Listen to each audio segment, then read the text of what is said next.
Sifat nafsu hayawan, sifatnya sentiasa mau yang jahat, tak mau yang baik. Atau dengan kata lain, sentiasa mau yang Allah larang, tak mau yang Allah suruh. Sekalipun yang Allah suruh itu baik, ringan dan banyak faedahnya. Apa saja yang Allah larang, walaupun susah payah, nafsu dia tetap tak. Nafsu tetap mau. Dan nafsu apabila melakukan apa yang Allah larang, nafsu itu rasa puas. Ini berbeza dengan nafsu jauhariyah atau nafsu natikah atau akal dan hati. Akal dan hati ini pada asasnya dia mau yang Allah suruh, tak mau yang Allah larang. Terutamanya apabila akal dan hati itu disuluhi oleh cahaya hidayat Allah Subhanahu wa taala. Pada asasnya akal dan hati itu mau kebaikan, dia tak mau yang buruk. Dia berlawanan. Jadi sebab itulah tuan-tuan, dalam diri kita ini ada dua unsur. Yang satu maukan kejahatan, yang satu mau kebaikan. Jadi sebab itulah berlakulah peperangan. Dalam diri kita ini berlakulah peperangan yang kita tak sedar. Peperangan ini tak berhenti-henti, siang dan malam. Kalau dalam surah ini ada berapa puluh orang, dalam diri masing-masing tetap berperang. Tuan-tuan dan perempuan nampaknya duduk elok bersila, tapi dalam diri tuan-tuan berlaku peperangan antara nafsu kebinatangan dengan akal dan hati kita.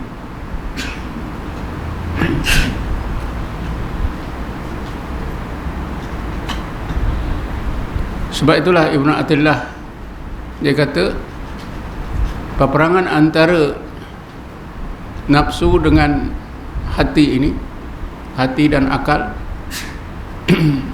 tidak berhenti-henti. Sekali akal menang, nafsu kalah. Sekali nafsu menang, akal dan hati kalah. Tapi yang sentiasa menang ialah apabila Allah Subhanahu wa taala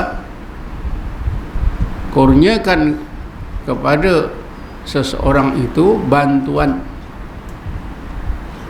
iaitu bantuan taufik dan hidayatnya.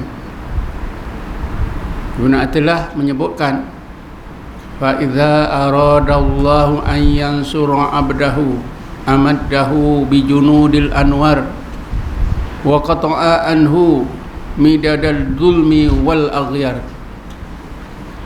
Apabila Allah telah berkehendak untuk memenangkan seseorang hambanya, supaya hati dan akal hambanya itu menang dalam peperangan melawan nafsu, amaddahu bi junudil anwar, maka Allah Subhanahu wa taala beri bantuan dengan tentera al-anwar, dengan tentera yang berupa cahaya hidayat daripada Allah Subhanahu wa taala. Yang pertama, wa qata'a anhu midadaz zulmi wal aghyar. Yang keduanya, Allah sekat datangnya kegelapan dalam ruang hati, dan Allah juga sekat datangnya perkara-perkara yang lain daripada Allah. Allah sekat dalam hati orang itu pengaruh makhluk. Orang ini sajalah yang boleh menang, tuan-tuan. Ya? Dalam peperangan antara nafsu dan hati tadi, orang yang menang, hati yang menang ialah apabila Allah berikan bantuan. Apa dia? dengan tentera yang berupa cahaya. Kemudian Allah sekat datangnya atau masuknya berbagai kegelapan dalam hati. Allah juga sekat pengaruh makhluk ke dalam hati. Barulah selamat. Cuba kita fikir tuan-tuan, orang yang dapat bantuan daripada Allah saja yang boleh menang. Sebab itulah majoriti manusia ini kalah. Dikalahkan oleh nafsunya, hati dan akal mereka kalah. Nafsu menang, hati dan akal kalah. Ini munasabahlah apa yang dijelaskan oleh Allah dalam Quran, bahawa manusia dan jin itu majoriti mereka masuk ke dalam neraka. Bismillahirrahmanirrahim. Walaqad dara'na li jahannama katsiran minal jinni wal insi lahum qulubun la yafqahuna biha wa lahum a'yunun la yubsiruna biha wa lahum adhanun la yasma'una biha ulaika kal an'am bal hum adallu ulaika humul ghafilun. Sesungguhnya kami sediakan untuk neraka Jahannam itu ramai di kalangan jin dan manusia. Kasiran minal jin, lawan dari kasir ila qalil. Maknanya majoriti manusia dan jin itu masuk neraka. Pasal apa? Pasal semasa hidup di dunia, jin dan manusia itu kalah. Hatinya, akalnya kalah, dikalahkan oleh nafsu. Lahum qulubun la yafqahuna biha, mereka itu ada hati, tapi mereka tak boleh menggunakan hati untuk memahami kebenaran Allah. Pasal apa tak boleh? Kerana dikalahkan oleh nafsu.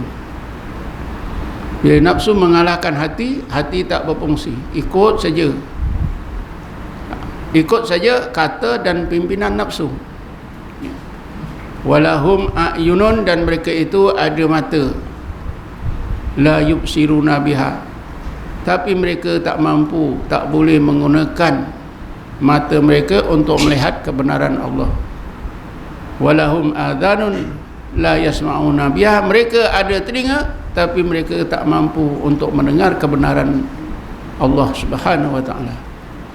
Melihat, mendengar, tak boleh melihat, tak boleh mendengar, ini artinya tak boleh pakai akal. Orang yang akalnya ditawan oleh nafsu, memang apa yang dinampak macam tak nampak, apa yang didengar macam tak dengar. Jadi kerana itulah tuan-tuan, mereka ini disebut oleh Allah seterusnya, ulaika kal an'am, mereka itu seperti binatang ternak, balhum adallu, bahkan mereka lebih buruk lagi keadaannya daripada binatang ternak. Ulaika humul ghafilun, mereka lah orang yang benar-benar lalai, tewas hatinya, akalnya dikalahkan oleh nafsu.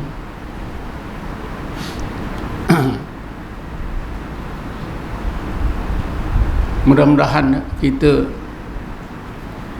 diberi kemenangan oleh Allah Subhanahu wa taala dengan didatangkan junudul anwar. Junud itu artinya tentera, anwar itu berbagai cahaya. Wa qata'a anhu midada zulmi, disekat oleh Allah datangnya kegelapan dalam ruang hati dan akal kita. Wal aghyar, juga pengaruh makhluk. Aghyar itu artinya makhluk keduniaan kita, syaitan, orang-orang yang jahat, itu semuanya aghyar. Jadi sekat oleh Allah Subhanahu wa taala.